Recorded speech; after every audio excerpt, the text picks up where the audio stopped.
Hello, valued customer. Thank you for choosing Prison City Garage. This video is your vehicle inspection, diagnosis, and recommendations. Let's roll. So we have this Veloster come in. It has a P0017 code, crank position, camshaft position correlation, and then a slow response and a too rich.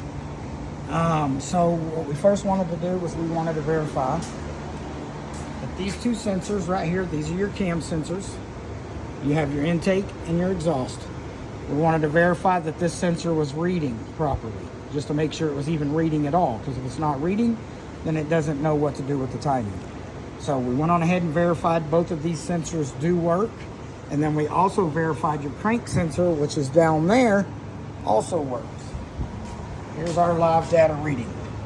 So here's our intake cam sensor, here's our exhaust cam sensor, and then here's your crank sensor. So we do have all three sensors reading, so it is not a sensor issue. So then my next step was, you have these oil control valves right here. You have one here and you have one right there. So the first test was to make sure that those are working. So you pull them out and inspect the screens. They're going to look like this one right here. Here's a brand new one. They're going to look like this. You got those little micro screens right there that are usually dirty, but these are not dirty. And then there's a little plunger there, and it does activate, and I watch the plunger move. So I don't think it's going to be these solenoids. So then I'm like, oh, well, next step is to pull the valve cover off and verify timing. So when I pull the valve cover off, I've got this sloppy chain here. I mean, I can almost pick it up and pull it off of those teeth right there. This chain should not be this loose.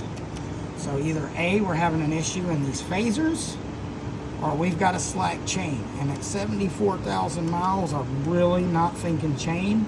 I'm leaning more towards an issue in these phasers, because these can advance and retard back and forth. It's a very common problem with this exhaust phaser. There's a pin in between the two, and those usually shear off or they walk in. It's a very common issue with these cars, but I don't know till I tear into it. But I'm leaning more towards a timing issue than a sensor issue.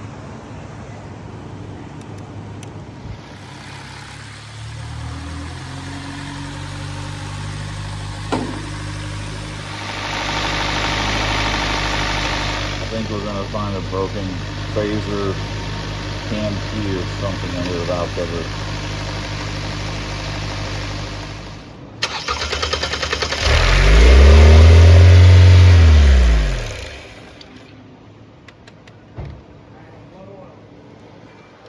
I can almost pop it off. See? Yeah, make that noise. I think that's what we're hearing under the valve cover.